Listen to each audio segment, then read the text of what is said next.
Al inversor le importa que su compañía en la que está invirtiendo gane dinero. ¿Quién la tiene? No importa. Pero a los argentinos sí nos importa y mucho, porque si la matriz energética va a ser tan productiva, hoy, en pleno desarrollo, tener que entregar YPF a un precio de 6.000 millones, habiéndola pagado 5.000 millones y con un deterioro muy importante de la compañía Repsol, parecería bastante difícil de entender. Vamos a meternos con el primer tema. Pablo Ferrari, economista. ¿Y qué pasa con los escenarios del querido JP Morgan, que a veces da anuncios para sus propios analistas o sus propios inversores en contra de los países? ¿Cómo estás, Pablo? Bienvenido. Buenas tardes. Contanos cómo estuviste viendo estas dos noticias que no ayudan a la economía argentina en el sentido de poder mantener cierta cantidad de dólares para tener un cierto equilibrio. De hecho, lo estamos viendo, una suba del 0,80 en el día de hoy. Por un lado, es destacable, es importante observar que el JP Morgan no quiere asestarle al gobierno de Milei un golpe de mercado. Por lo tanto, ¿qué es lo que está haciendo? Está haciendo simplemente un flujo de fondos. Es correcto desde su punto de vista como inversor, porque está analizando el modelo también tal cual es. Es decir, ¿cómo se está sosteniendo este dólar? Uno tiene que analizar el flujo de fondos, ve que no alcanzan los dólares, ve que el 11 de abril trepó el tipo de cambio, que el 14 de abril tuvo que incrementarse en torno a un 10% el tipo de cambio, que no era tampoco lo que pedía el mercado. Desde ese entonces está, vos decías hoy, 1205, prácticamente lo mismo. Se va a un esquema de bandas, pero se mantiene pisado en 1205, no entra dólares por reservas, no hay exportaciones. Adiós. 1225, te corrijo, Pablo, 1225, una suba del 0,80 al dólar oficial el día de hoy. Ah, perdón, había entendido mal. Bien, pero de todos modos, desde abril, para tener en cuenta, desde abril no se ha modificado mucho. Por lo tanto, está pisado. Uno sabe que hay una intervención indirecta. En el Twitter del Banco Central todos los días figura sin intervención, pero hay distintas vías de intervención indirecta. Por ejemplo, una de ellas, el mercado de futuros. Por otro lado, el tema de endeudarnos para tener un flujo positivo, para que parezca que las reservas, pero al fin y al cabo, las reservas netas siguen negativas, no hay ingreso de reservas Claro. genuinas, por lo tanto, lo que se está viendo es, che, esto es insostenible, por lo tanto, en algún momento hay que salir. ¿Cuándo hay que salir, por ejemplo, para el JP Morgan? Bueno, evidentemente evaluó algunas cuestiones de conjunto y su informe, tomar un respiro, implica, bueno, hay que ir desarmando esas posiciones, ya hicimos un poco de carry trade, no hay que ser border, no hay que llegar al límite, por lo tanto es un momento para salir. Fijémonos, es afín JP Morgan a los intereses que representa el gobierno de Javier Milei. Sin embargo, ve que no es sostenible. Entonces, Claro. por un lado, acá uno lo que ve es, pensábamos que estaba el camino allanado hacia octubre, nos guste o no, parecía que estaba allanado. Ahora lo que se está viendo es una señal de largada. No, no está allanado. Por lo tanto, se va a poner en discusión de acá a octubre, por un lado, cuál va a ser el tipo de cambio previo a las elecciones y cuál va a ser el posterior, que sin lugar a dudas tenemos la tercera devaluación de la era Milei con posterioridad a las elecciones de octubre. Esta es Claro. una noción del primer tema. Hoy, Pablo, en charlas de la City con Mariano Goro, y a las 8:30 de la noche por este canal van a poder escuchar un dato que te voy a sumar, no sé si lo tenías en cuenta. En octubre vencería el plazo de un año para los blanqueadores de más de 100.000 que no querían pagar la alícuota y que en octubre tendrán que decidir qué hacen con esos dólares y se suma a una posible fuga mayor de dólares. ¿Cómo estás viendo y analizando eso, Pablo? Efectivamente no lo tenía en cuenta, no tenía esa fecha y bueno, es un adicional más. Es decir, quiere decir que octubre es un embudo, ¿no? Es el gran embudo donde hay una devaluación más o menos retrasada Ujú. desde el 14 de abril, pero que se le va a sumar a lo que no se devaluó en abril, lo que se va acumulando estos meses de inflación.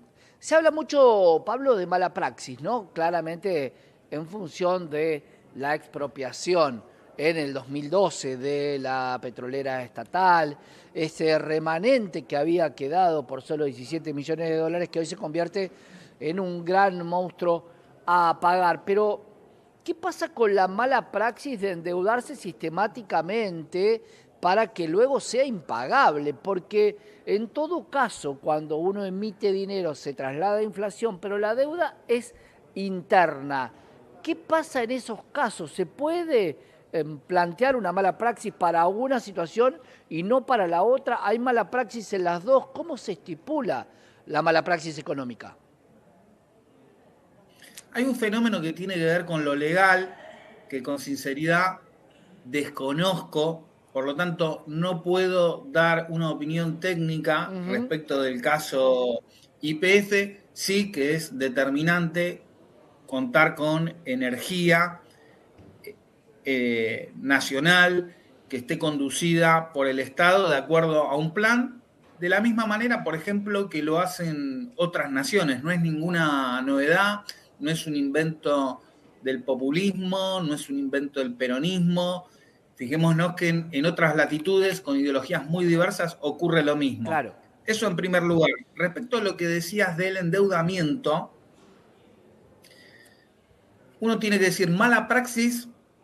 ¿Para quién en términos de economía política? Si uno lo analizara para la mayoría de la sociedad, sí, estamos ante una mala praxis, porque esto lo que está haciendo es acumular deuda. Habíamos hablado de un modelo Perit Forward, vaya a saber quién puede Claro. llegar a pagar esto en algún momento o con qué se va a pagar, si se va a pagar con activos, en fin, queda un montón de preguntas abiertas. Ahora, si uno entiende que, por ejemplo, JP Morgan hizo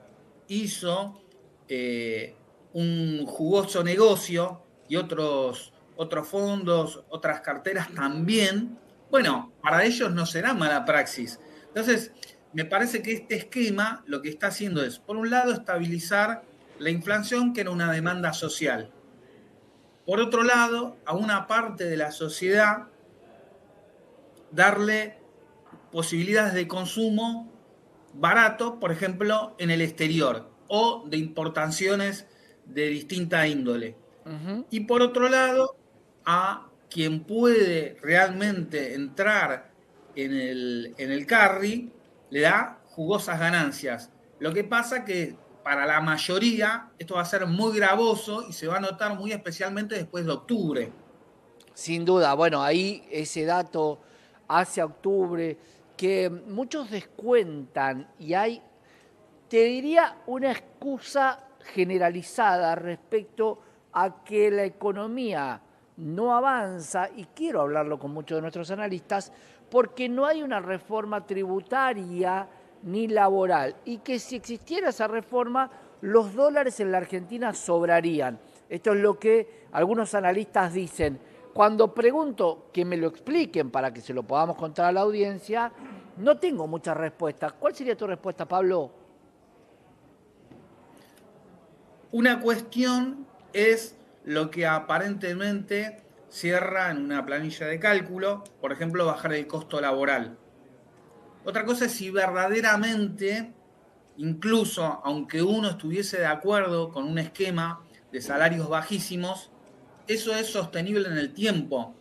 Recordemos que acá lo que está en discusión en buena parte del mundo son una serie de vectores: alimentos, energía, determinados minerales. Bueno, así como nos llevan, si no entiendo mal, ya hay una propuesta de los fondos que están litigando contra el Estado Nacional Argentino por el tema de YPF, de, bueno, negociemos, ¿no? Entonces, bueno, uno tiene una parte mayor, supongamos, de vaca muerta, que uno lo puede ver como energía nacional, pero desde el punto de vista de estos fondos son un lugar geográfico más en el planeta Tierra.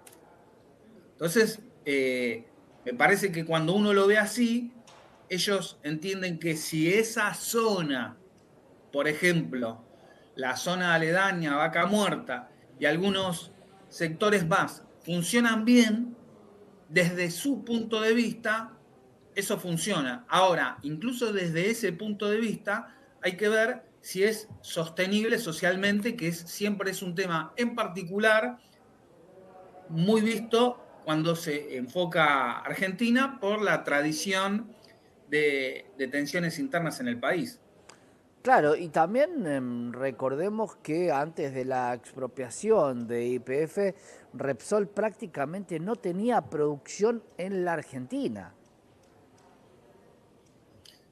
Tal cual, cuando uno analiza todo el proceso de YPF desde su nacimiento, ya había una decisión, para hacerlo de manera abreviada. Había que tener energía, era estratégico para la nación. Después se empezó a discutir si tenía que ser un commodity o un insumo. Después, a su vez, se empezó a discutir si tenía que ser estatal o privado, y además de discutir si era estatal o privado, se empezó a discutir si tenía que ser nacional o extranjero. Claro. Cuando uno llega a la época de la última dictadura militar, lo que se ve es un proceso de privatizaciones periféricas. Uno observa que más allá del fenómeno de eficiencia que plantea la actual conducción de YPF, hay venta de pozos maduros, Claro. ¿no? Justamente para concentrarse de manera más eficiente en Vaca Muerta. No obstante, lo que uno me parece que también tiene que entender es que, además de venderse ahora esos pozos maduros, lo que termina ocurriendo es un fenómeno de pérdida de visión estratégica. Claro. Esos fondos pueden repartir, fraccionar Vaca Muerta y dejar al fin y al cabo al país sin recursos para producir, porque al final todo lo que se Claro. produce, incluso en servicios, es energía. Nuevamente la Argentina entre los buitres y las águilas calvas. Pablo, sin alusión, pero gracias por estar con nosotros. Muchas gracias. Gran abrazo. Pablo Ferrari, economista